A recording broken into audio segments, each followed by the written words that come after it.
empezamos repasando los versitos de esta semana.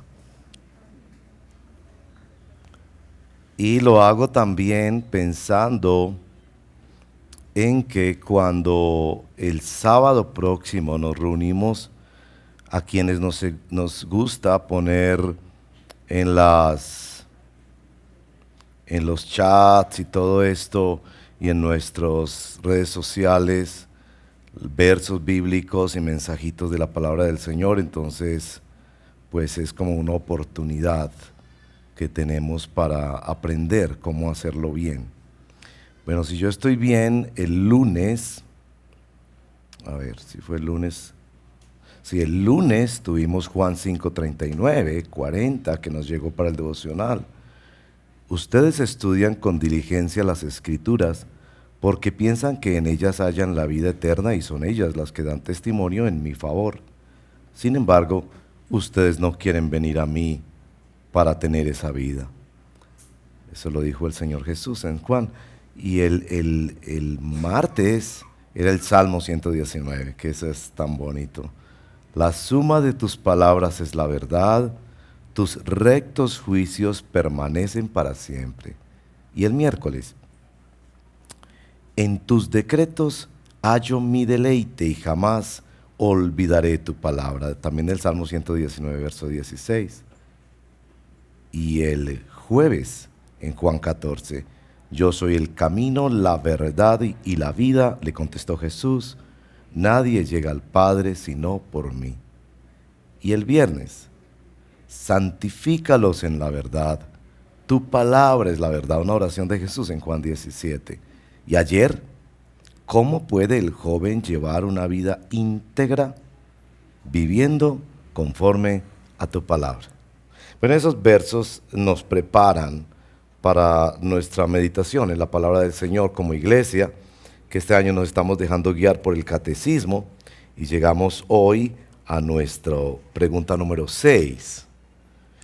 ¿Cómo podemos glorificar a Dios?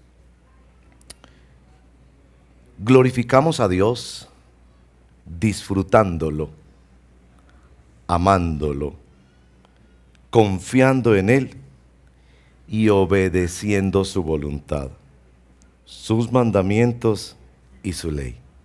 Y precisamente el catecismo nos dirige al texto que vamos a meditar hoy, que es Deuteronomio, capítulo 11, verso 1. Un versito a la vez. Ustedes saben cómo estamos este año, ¿no? De manera especial, el verso de Deuteronomio 11, verso 1. Deuteronomio es el quinto libro de la Biblia, muy importante porque es escrito muy posiblemente cuando ya el pueblo está terminando su disciplina en el desierto y a punto de entrar. Deutero segundo, nomos ley, la segunda ley o la recordación, la segunda oportunidad de la ley en nuestra vida. Y bueno, estamos con esta pregunta, esta es nuestra meditación de hoy. Ayer pues por las redes y todo eso, enviamos como ánimo para que oren por los que vamos a enseñar, pero también para que preparen sus corazones. Desde el día anterior estamos enviando cositas y el título es una pregunta. ¿Es posible obedecer a Dios por amor? Porque noten que tanto en la respuesta del catecismo glorificamos a Dios disfrutando de Él, amándolo, glorificándolo y obedeciéndolo. Esa mezcla de esos dos factores aparece aquí en nuestro verso, donde se une la obediencia a la ley de Dios y el amor a Dios. Esas dos cositas en nuestra generación nos gusta mucho que vayan juntas. Así que buscamos dirección del Señor para entender cómo esas dos cosas se unen y se inscriben en nuestro corazón. Leamos Deuteronomio 11, verso 1. Amen al Señor su Dios y cumplan siempre sus ordenanzas, preceptos, normas y mandamientos. Y para que disfrutemos esto tan bello que es leer en comunidad, leamos al unísono. Amen al Señor su Dios y cumplan siempre sus ordenanzas, preceptos, normas y mandamientos. Miren pues que ahí está unido el amor y la obediencia a la ley. Oremos. Señor, yo en la oración, en nombre de todos, quiero darte gracias por las batallas de nuestro corazón. La batalla mayor es amarte a ti, amarte en verdad, no amarte tanto cuanto tú nos complaces, sino cuando ese amor nos propone sacrificio, nos propone abstinencia, nos propone decirle no a nuestra propia alma.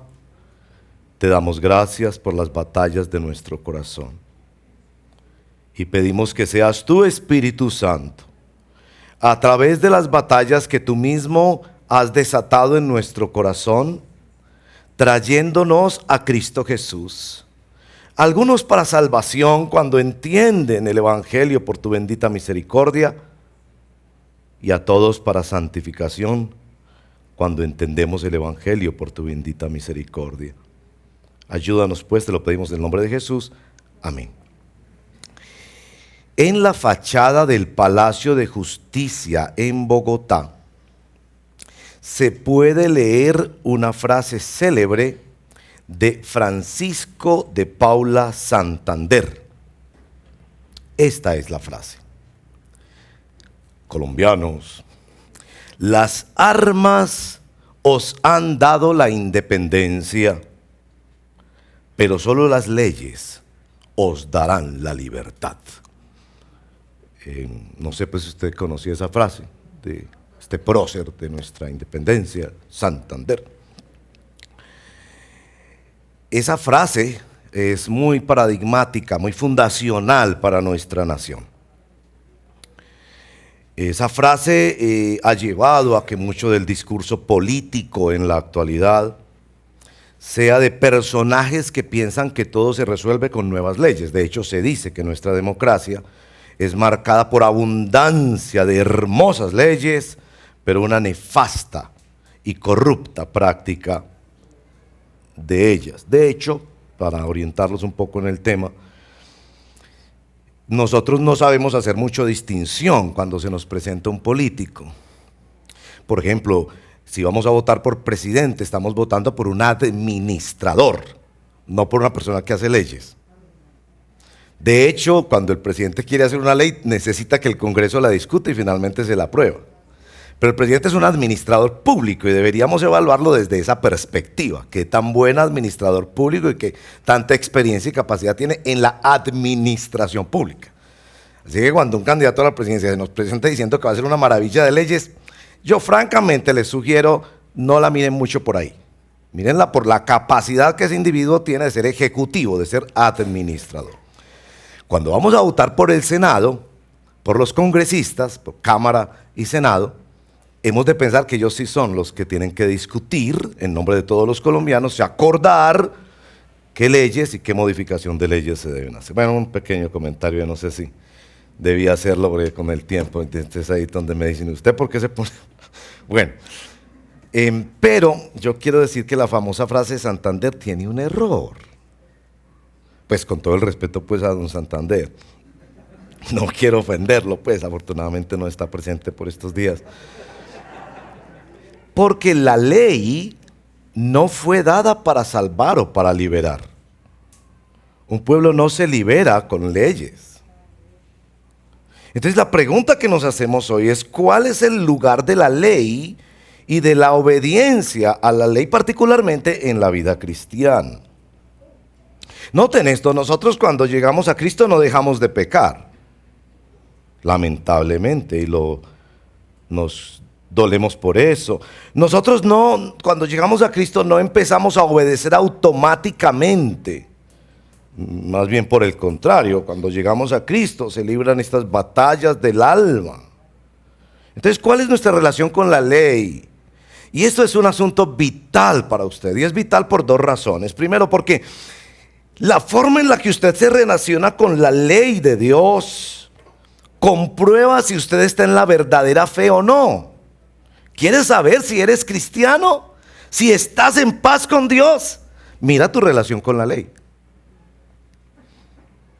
Si tú no estás batallando para entender la ley y obedecer la ley de Dios, entonces tienes que estar seriamente preocupado porque no eres cristiano. Si estás aquí solamente para ver cómo le mueves el codo a Dios para que te ayude en tus proyectos, eso no es cristianismo, aunque Dios en su inmensa generosidad nos colma de favores y misericordias para que vengamos a Él en arrepentimiento. Pero la fe verdadera se va a evidenciar en la forma en que el cristiano se relaciona con la ley, la palabra, el mandamiento del Señor. Nuestro texto nos ha dicho que amar a Dios es obedecerlo. En segundo lugar, es muy importante para ti porque siendo instruido en la relación que el creyente tiene con la obediencia a la ley de Dios, podrás discernir si estás en una iglesia o si estás siguiendo a un pastor que te lleva al evangelio o que te lleva a la religión del trueque de buenas obras por bendición. Entonces ese tema de la relación entre amar a Dios y obedecer a Dios, entre ser cristiano y obedecer a Dios en la ley es fundamental. Hay dos posiciones sobre esto, hemos hablado de eso en otras ocasiones. Los dos acercamientos erráticos a la ley de Dios. Uno es el legalismo, eso lo hemos mencionado. Los que piensan que solo aferrándose al cumplimiento de la ley consiguen salvación, bendición y felicidad. A veces esas leyes no son leyes de la Biblia, sino leyes de la iglesia o del pastor. Pero hay mucho fenómeno de legalismo. En el otro extremo lo llamamos libertinaje. Es quienes piensan que desligándose de todas las normas, porque lo importante es el amor, que solo encontrarán felicidad fuera de una vida de restricciones y de normas. Por supuesto, en las comunidades evangélicas va a primar más cierta forma de legalismo y particularmente las leyes impuestas por algún líder religioso. Entonces, ¿qué camino coger? Nuestro texto liga el amor al cumplimiento de la ley y el cumplimiento de la ley al amor. Pero no piensen que esto es solamente en este precioso capítulo 11 de Deuteronomio.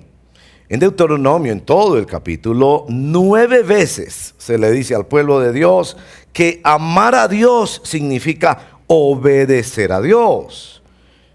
Pero bueno, más allá en el Nuevo Testamento, porque algunos van a decir, no, es que en el Nuevo Testamento no es el amor. Pero miren, Juan capítulo 14, verso 21. ¿Quién es el que me ama? Está hablando Jesús. El que hace suyos mis mandamientos y los obedece. Y al que me ama, mi Padre lo amará y yo también lo amaré y me manifestaré a él. En primera de Juan capítulo 5, verso 2 al 4. Miren la belleza de este texto. Así, cuando amamos a Dios y cumplimos sus mandamientos, sabemos que amamos a los hijos de Dios. Una relación directa con la iglesia en este tema. En esto consiste el amor a Dios, en que obedezcamos sus mandamientos. Y estos no son difíciles de cumplir, porque todo el que ha nacido de Dios vence al mundo. Esta es la victoria que vence al mundo, nuestra fe. Pero bueno, hay un texto en Jeremías, he estado meditando mucho esta semana aquí en Jeremías capítulo 31, verso 33, hablando del pacto que Dios establece con su pueblo. Y por favor noten esta expresión: este es el pacto que después de aquel tiempo haré con el pueblo de Israel, afirma el Señor. Pondré mi ley en su mente y la escribiré en su corazón. Yo seré su Dios y ellos serán mi pueblo. Ya no tendrá nadie que enseñar a su prójimo, ni dirá nadie a su hermano, conoce al Señor, porque todos, desde el más pequeño hasta el más grande, me conocerán, afirma el Señor, y yo les perdonaré su iniquidad y nunca más me acordaré de sus pecados. Esta expresión de Jeremías, que el Señor escribirá la ley en nuestro corazón. O sea que el evangelio no nos va a llevar al legalismo, esto es, a obedecer a Dios por miedo al castigo, ni nos va a llevar al libertinaje, esto es, usar a Dios ignorando su ley. No nos va a llevar ni a usar a Dios ni a huir de Dios, y por eso nuestro título es tan importante. Cómo Dios nos lleva a la obediencia por amor. Miren que esto es muy práctico en toda nuestra vida, ¿no? Alguien se sube en el carro y la persona que va conduciendo le dice, póngase el cinturón porque allí están los guardas, porque están partiendo por el cinturón. Y claro, los que conducimos sabemos cuán nerviosos nos ponemos cuando vemos un guarda de tránsito detrás y cuán juiciosos nos ponemos cuando esto pasa. Pero en esto de la ley yo necesito hacerles un poquito de repaso de enseñanza bíblica. Es en la Reforma donde los reformadores hicieron distinción entre las leyes del Antiguo Testamento, y saben que esa distinción ayuda mucho en nuestra lectura bíblica. Calvino, por ejemplo, distinguió entre la ley civil, todas estas leyes que fueron ajustadas a la teocracia de Israel. Muchas tenían que ver con la vida en comunidad, con el pago de impuestos, con los crímenes que ocurrían, esas leyes civiles. La distinción también en las leyes ceremoniales, que todas ellas se cumplieron en nuestro Señor Jesucristo, que es el verdadero templo, el verdadero sacrificio, y que tenían relación con las festividades, los ritos, las ofrendas que el Señor exigía. Esas fueron cumplidas todas en el Señor Jesucristo y no debemos cumplirlas hoy en día porque Cristo las cumplió por nosotros.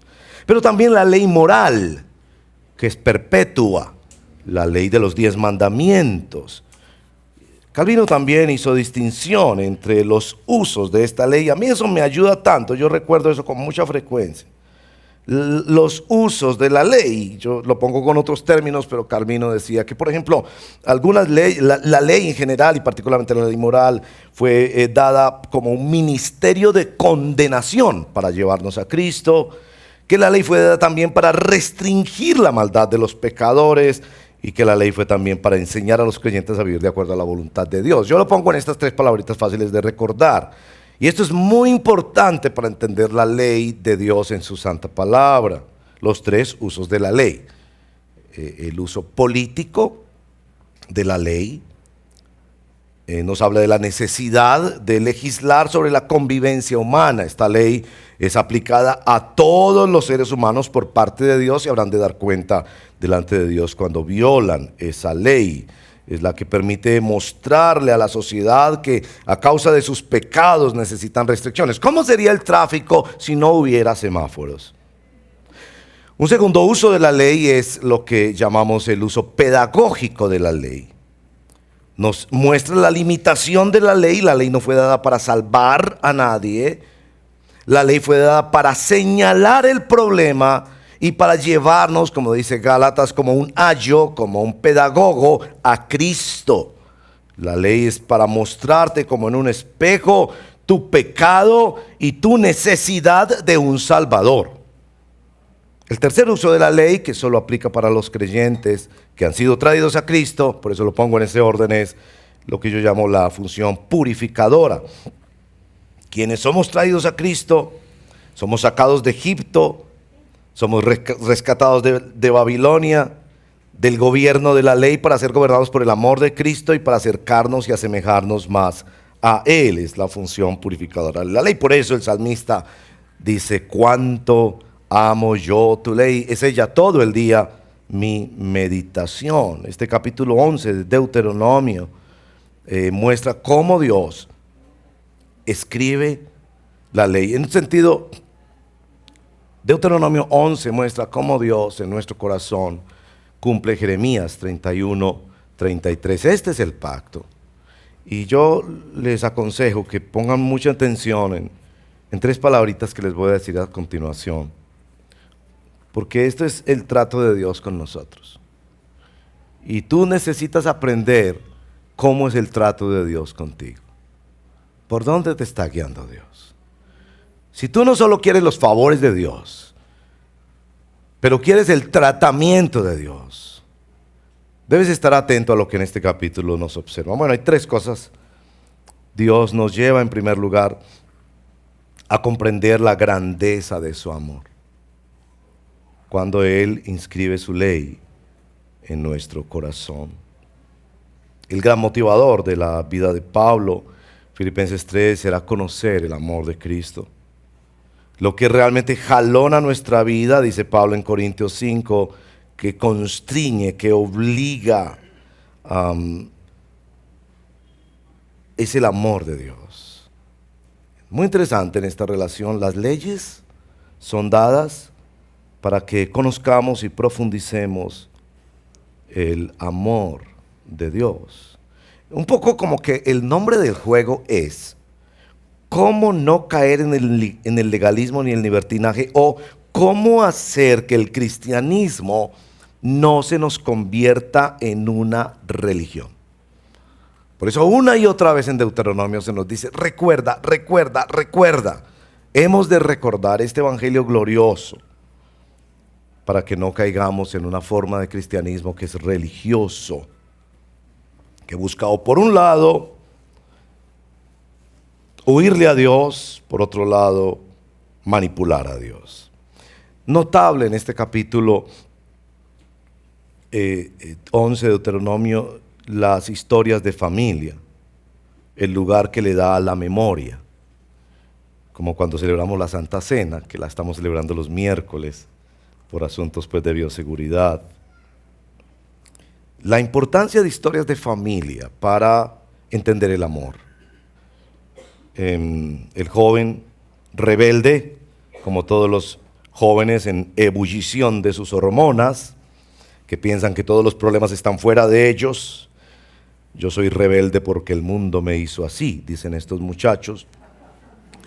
Un día encuentra unas cartas de su papá, cartas de unos años atrás, donde al papá le ofrecían una beca para hacer unos estudios de doctorado con todo pagado, pero el requisito es que él tenía que ir solo. El muchacho se pone a leer curioso, él no sabía, y encuentra que su papá una y otra vez a esas ofertas por varios años responde, yo no haré esto a menos que pueda ir con mi familia. Y sigue leyendo y ve que vuelve y le ofrecen y le dicen, sí, pero es que esta beca está diseñada para una persona que tiene exclusividad en su tiempo y usted no puede ir con su familia, no nos comprometemos con asuntos de visados ni demás. Y el papá vuelve y responde, yo quiero hacer esos estudios y eso me ayudaría mucho en mi carrera, pero yo no voy a dejar a mi familia. El joven rebelde ve esa carta y entiende el amor de su papá. Esta historia del joven rebelde, esos en ebullición de hormonas, que piensan que todos los problemas están fuera de ellos y que son rebeldes porque el mundo los hizo así. Se siente avergonzado por su mamá. Su mamá es una señora que tiene muchas cicatrices en su cuerpo, algunas muy marcadas en su rostro. Y el muchacho pues que sabe mucho de selfies y de redes sociales, nunca se toma una foto con la mamá, ni mucho menos sale con ella a un centro comercial. Un día, sabe que las cicatrices de su mamá fueron porque hubo un incendio en su casa. Y la mamá estaba salva afuera y se acordó que el niño estaba dentro de la casa. La mamá regresó y por proteger a su hijo quedó con todas esas cicatrices. Y este joven rebelde llora porque comprende un poco más el amor de su mamá. Bueno, en el capítulo 11 se cuentan dos clases de historias de amor. Unas historias de redención, como las que les he dicho. Se muestra claramente que Dios los sacó de Egipto, que los escogió siendo un pueblo de esclavos insignificantes, complicados como todos los seres humanos, y Él decidió poner su amor en ellos y sacarlos de Egipto. Pero también se cuentan historias de disciplina, y en un pasaje ahí en el capítulo 11 dice, no fueron sus hijos, sino ustedes, ¿no? Como para que los papás no sigamos con esta cantaleta generacional, ¿no? Pero ustedes saben, ¿no? Se dice que todos los adultos pensamos que los pecados de los jóvenes de ahora son peores que los nuestros cuando estábamos jóvenes. Y aquí el Señor le dice, no, no, no, yo no estoy hablando de esto, yo estoy hablando de ustedes. Ustedes fueron los que se rebelaron y ustedes fueron los que yo discipliné. Pero aún así yo seguí. Lo que nos está mostrando es que este Dios que nos ordena obedecerlo es la única relación posible que tenemos con alguien que nos puede mostrar el amor a profundidad, nuestro creador, nuestro sustentador, nuestro redentor y nuestro juez, que está en un pacto como si fuera un matrimonio eterno con nosotros y que para aprender la ley, para obedecerlo por amor, Él tiene que empezar a registrar profundamente su amor en nuestros corazones. Cuando las parejas se van a casar, pues yo digo muchas cosas cuando hay bodas, ¿no? Me encantan las bodas. Creo que es un lugar donde la gente escucha con atención. Lo critican a uno mucho en estas épocas tan liberales, pero me encanta ahí. Y yo le digo a los jóvenes en el altar, ¿no? Ahora ustedes van a conocer la diferencia entre el amor y el enamoramiento. Realmente a partir de hoy es que usted va a aprender a amar. Hasta ahora lo que usted ha vivido es enamoramiento, que entre otras cosas es bastante egoísta. Es decir, yo te amo porque eres muy hermosa. Yo te amo porque me complementas mucho. Yo te amo porque eres la mujer maravillosa. Pues así muy fácil.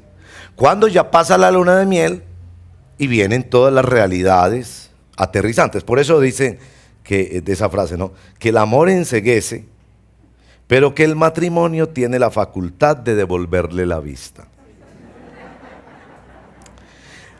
Esto es lo que el Señor está haciendo aquí, como abriendo sus ojos a decir, si yo estoy con ustedes es porque los amo. Y si les voy a enseñar obediencia es porque los amo. Como nosotros le insistimos a nuestros hijos adolescentes, es que yo no te estoy dejando ni fumar, ni tomar, ni hacer esto, ni lo otro, es porque yo te amo. No pienses que yo soy un aguafiestas. Yo sé. Que en la adolescencia todos pensamos que nuestros padres son aguafiestas. Necesitamos unos 50 años más o menos para darnos cuenta que no era así. Pero lo que Dios está haciendo aquí es Jeremías 31-33. Está recordándoles y ayudándoles a atender a profundidad su amor. Y eso está ahí en el capítulo 11, verso 2 al 7. Bueno, la segunda palabra clave aquí es que Dios nos está llevando hasta valorar y someternos a la autoridad. La primera palabrita, pues, que les digo que recuerden es amor. La segunda, autoridad. ¿Cómo escribe Dios su ley en nuestro corazón? Mostrándonos su amor. Segundo es llevándonos a someternos a la autoridad. Miren, en esto de la autoridad somos tan incoherentes. Es decir, si hay incoherencia humana es con relación a la autoridad. Por ejemplo, cuando el médico te da una recomendación, es notable la manera tan gustosa como tú te sometes a esa autoridad. Realiza todo eso. No, es que el médico me dijo que yo no podía comer chicharrón. Y pueden estar ofreciéndole pues el chicharrón de 50 patas, una belleza de chicharrón. Y usted no. A mí el médico me ordenó. Inclusive usted usa esas frases, no. Me prohibió el chicharrón. Y usted se siente hasta orgulloso de estar sometiéndose a la autoridad. Qué raros somos los seres humanos, ¿no? Y en otras ocasiones peleamos con la autoridad, que es tremendo, ¿no? Como eso, como los árbitros, ¿no? Dicen que bueno, eso es medio chiste, ¿no? Que ¿quién tiene la personalidad más asegurada que un árbitro? Entonces la respuesta es la mamá del árbitro. Porque, no, es que mire la incoherencia, ¿no? Cuando estamos en el partido y el árbitro pita a favor de nosotros, es una maravilla, claro. Sí, el VAR, ¿no? El VAR, claro, así tenía que ser. Los dichos, saludamos al árbitro, qué belleza de árbitro. Cuando el árbitro pita en contra de nosotros, no, comprado. ¿Qué incoherencia tenemos nosotros con relación, ¿no? Cuando estos criminales, algunos muy famosos, le dieron 23 años de cárcel, un juez de la República, con las condiciones de la ley colombiana. Y el tipo sale y lo vemos en la calle y decimos, qué injusticia hace con todo lo que hizo. Y vea, salió a disfrutar de su plata, ¿cierto? Eso decimos nosotros, ¿cierto? Si es un familiar de ese personaje, dice, no, ya pagó mucho, es que se la pusieron muy dura.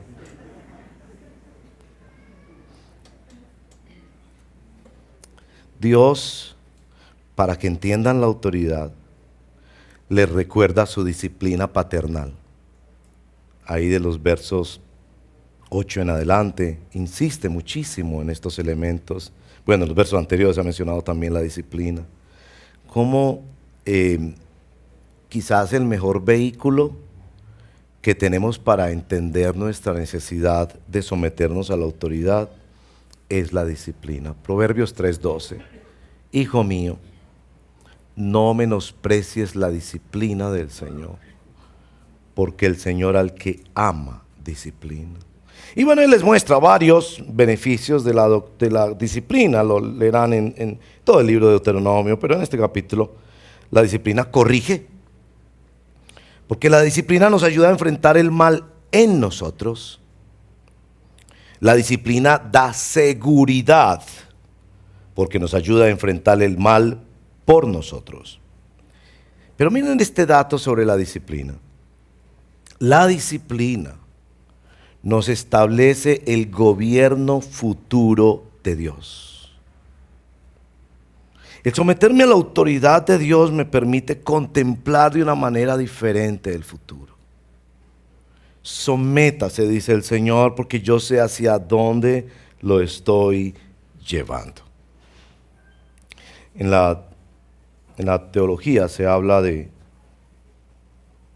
los atributos no comunicables de Dios y los atributos comunicables de Dios. Y eso se entiende muy fácil. Los atributos no comunicables de Dios, es que Dios no los comparte con el ser humano, son por ejemplo su omnisciencia, que lo sabe todo, su omnipresencia, que está en todo lugar, su omnipotencia, que todo lo puede. Dios no comparte ese atributo con los seres humanos, pero hay atributos comunicables.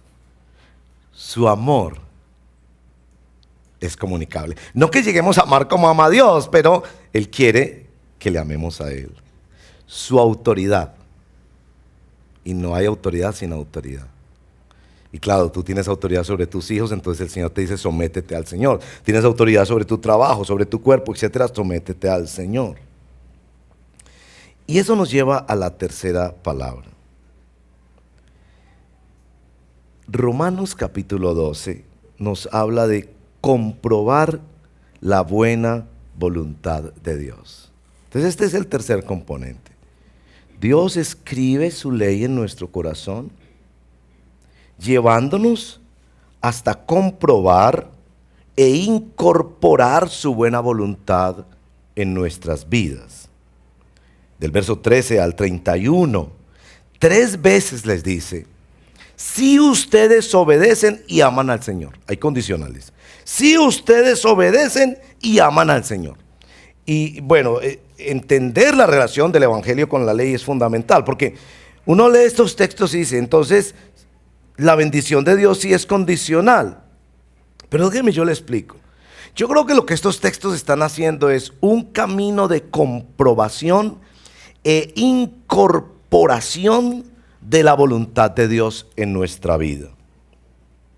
Nosotros usamos muchas expresiones sobre la voluntad de Dios. Que sea la voluntad de Dios.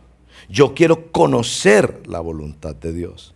Pero sin duda en estos textos de Deuteronomio, lo que el Señor está mostrándoles es la necesidad de que su voluntad rebelde sea cambiada por una voluntad que se parezca a la voluntad de Dios, que es buena, agradable y perfecta. Es que, mi amigo, yo no sé si usted ya llegó a eso. Si llegó a eso, yo lo felicito, pero le va a tocar luchar todos los días por mantener esa conciencia. Pero puede ser que usted no ha llegado a eso, a entender que usted tiene una voluntad corrupta, a entender que usted quiere hacer unas cosas muy buenas, usted quiere salvar a Colombia, pero que usted tiene una voluntad de mantequilla. Yo no sé en qué lo ve, en la pantalla del computador o de su celular, en sus discusiones con los hijos, en la forma que trata a sus empleados, en el tráfico en la vía pública. Yo no sé, pero si usted ya está dándose cuenta de eso, de que usted tiene una voluntad rebelde, el problema no es del mundo, el problema es suyo. Usted tiene una voluntad rebelde. Y creo que estos textos están luchando el Señor por escribir, por grabar en el corazón y convertir una voluntad rebelde en una voluntad que se basa en el amor de Dios, que se somete a la autoridad de Dios y que va siendo cambiada a parecerse más a la voluntad buena, agradable y perfecta de Dios. Es construir con Dios una relación de amor y de respeto. De alguna manera la crianza de los hijos de manera imperfecta deja ver esto. En el texto de la liturgia de hoy, dile a tus hijos, repítele a tus hijos, háblale a tus hijos. Pero, por ejemplo, en el verso 16, este capítulo es el último de la introducción de Deuteronomio antes de que entren una cantidad de normas para vivir en la tierra prometida. Estos esclavos tienen que entender que van a ser seducidos, y por eso el verso 16, de manera muy impresionante, verso 16, cuidado, no se dejen seducir, no se descarríen ni adoren a otros dioses, ni se inclinen a ellos. Nuestra voluntad es cambiada poco a poco por el poder del Espíritu Santo a través de promesas y advertencias. Por allá en el verso 29 y 30 les va a hablar del monte Gerizim y del monte Ebal, una orden que ya había dado el Señor, se repite al final del libro y la practica Josué con el pueblo al entrar. Una parte del pueblo se queda en un monte, el otro, y empiezan a cantar unos a otros sobre las bendiciones y las maldiciones. El texto ha dicho, para que sean fuertes y puedan tomar la tierra, porque están en un mundo caído, en un mundo que los va a seducir.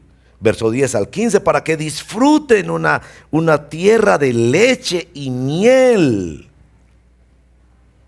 pero sobre todo para que aprendan a escoger. Dice el texto, pongo delante de ustedes la vida y la muerte, la bendición y la maldición. Verso 26. Bendición si obedecen los mandamientos que yo les doy, que les mando. Maldición si desobedecen los mandamientos. Es Dios mismo enseñándoles a escoger, a tomar decisiones. Día y noche hemos de enseñar eso a nuestros hijos y hemos de ejemplificar esto, entendiendo el amor de Dios y nuestra sumisión a Él. Bueno, conclusiones para terminar. ¿Cómo escribe Dios la ley en el corazón? Porque de alguna manera la respuesta a la pregunta, ¿es posible amar a Dios y obedecerlo? Como decimos en el título, ¿es posible obedecer a Dios por amor? Mire, yo pienso que la primera respuesta es no. Naturalmente nosotros vamos a obedecer a Dios por miedo al castigo o por un interés egoísta. Esa es parte de nuestra naturaleza corrupta. Esa es la forma en que nos relacionamos con todas las autoridades. Pero la respuesta a esa pregunta, ¿es posible obedecer a Dios por amor? También es sí. Sí, por el glorioso evangelio, Él mismo escribe en nuestro corazón conforme a su promesa pactual. Estas son las tres herramientas de Dios: su amor, su autoridad y su buena voluntad. Ahora también Él les está pidiendo, si ustedes miran en el texto, verso 18, grábense estas palabras en el corazón y en la mente, átenlas en sus manos, es decir, algo que nosotros también debemos hacer. ¿Cómo entendemos esto? Ahí sobresale en nuestra enseñanza bíblica la persona del bendito Espíritu Santo. la relación del Espíritu Santo con la ley. Podríamos meditar ampliamente en eso. El Espíritu Santo hace muchas cosas con relación a la ley. Por ejemplo, el Espíritu Santo te ilumina para que a través de la palabra de Dios, de su santa ley, tú veas tus pecados. Eso de que la Biblia es un espejo, cuando la Biblia llega a ser espejo para ti, cuando tú ya no dices, ay, es que yo veo eso y no veo nada, no entiendo nada, sino que empiezas a verte a ti mismo, como dice nuestro querido hermano Theo Donner, el texto que lee al lector, el libro que lee al lector. Eso es una cosa gloriosa que hace el Espíritu Santo. Pero el Espíritu Santo también muestra la persona de Jesús, muestra a Cristo. Y el Espíritu Santo camina con el creyente. Eso en el Nuevo Testamento es usado con muchas figuras. Voy a destacar sobre todo la figura del sello del Espíritu Santo. Nosotros hemos entendido el tema del sello como una garantía. Y está bien, ¿cierto? Para decir que le pertenecemos a Dios. Pero debemos entender el sello también, que el Espíritu Santo es un sello sobre el corazón del Hijo de Dios, de la hija de Dios. Debemos entenderlo también como que está declarando que somos posesión de Él. Cuando las Escrituras nos dicen que el Espíritu Santo nos cela, ¿por qué nos cela? ¿Por qué cela usted a su hijo o a su hija, a su esposo o a su esposa? Porque son suyos, porque les fueron dados. El sello significa que ya no nos pertenecemos a nosotros. Hermano y hermana, tú no te mandas. Tú eres dado a la obediencia del Evangelio. El mismo Espíritu que te convenció de pecado para traerte a Cristo es el mismo Espíritu que quiere aplicar a Cristo y que camina contigo todos los días para que conozcas más de Cristo. Es el Espíritu que nos revela y derrama el amor de Dios. Es el Espíritu que pone con firmeza la palabra de Dios como autoridad. Es el Espíritu que va moldeando nuestra voluntad para que se parezca más a la voluntad buena, agradable y perfecta del Señor. Bueno, unas aplicaciones. Yo tengo aquí una preguntita para todos. ¿Luchas tú con el pecado? Ahora, yo quiero ser respetuoso, pero si usted me dice que no, yo creo que usted debería estar muy preocupado o muy preocupado. Es decir, que usted anda por la vida nada más pensando que los problemas son de los demás, que los pecados de los demás, y que dentro de su corazón no se ha desatado lucha contra el pecado. Yo le digo, debería estar seriamente preocupado y correr a Cristo y pedir iluminación para su vida. Ahora yo le preguntaría a quien me dice, sí, yo lucho con el pecado. Bueno, ¿cómo luchas? ¿Cierto? Hay dos formas erráticas de luchar. Algunos luchan desistiendo, abandonando o queriendo cambiar las normas, ¿cierto? Como quien sabe que está perdiendo el partido y durante el partido quiere cambiar las reglas de juego. Otros luchan esforzándose en su propia fuerza y voluntad, tratando de complacer o de negociar, manteniendo su pecado pero haciendo cosas buenas para tratar de equilibrar la balanza. Esto es lo que propone el Evangelio. Venga al Señor Jesucristo. Él le promete que escribirá la ley en su corazón, algo que nadie más puede hacer. Si se nos invita a nosotros mismos grabarla en nuestro corazón, entonces hay que leerla, hay que buscarla, hay que apartar tiempo. A mí me sorprende todas esas cosas que hay en el Antiguo Testamento. Tiempos dedicados a Dios, ritos, fiestas de comunidad que observaba, que pactaba, normas que conectaban la fe con la vida cotidiana. Todo eso para decirles, sí, el pecador que está arrepentido busca ayuda. Es cierto que usted no puede grabar la ley en su corazón, pero usted puede leer la ley. Usted puede ir donde le predican la ley. Usted puede abrirla todos los días en su celular. Usted puede apartar tiempo para eso y rogarle a Él que haga algo que usted no puede hacer. Porque naturalmente usted y yo odiamos la ley. Pero Él ha prometido escribirla en nuestro corazón y llevarnos a decir: cuánto amo yo tu ley. Es ella todo el día mi meditación. Y es glorioso cuando el Espíritu Santo reclama posesión en la vida del creyente para ir inscribiendo en su corazón el amor de Dios, la autoridad de Dios, la voluntad de Dios. Y es hermoso cuando vamos avanzando en la vida cristiana y vamos venciendo pecados, ganando victorias, no en nuestras fuerzas, sino en las fuerzas del Señor. Jeremías 31:33, que ha prometido que este pacto es un pacto en el que Él mismo va a intervenir, como en Deuteronomio, para dar una segunda oportunidad y escribir la ley en el corazón de su pueblo rebelde. Que así sea en el nombre del Señor. Para los que quieren leer más de eso, porque nos encanta pues que lean, hay que leer y grabar en el corazón. Hoy estamos recomendando en nuestro leccionario el libro Gracia sin Límites, de nuestro querido hermano, pastor, teólogo Bryan Chapell, que estuvo por acá visitándonos. Y es tan hermoso la forma en que él habla de cómo podemos aprender a caminar en la gracia sin caer ni en el libertinaje ni en el legalismo. Les recomiendo esa lectura de manera especial.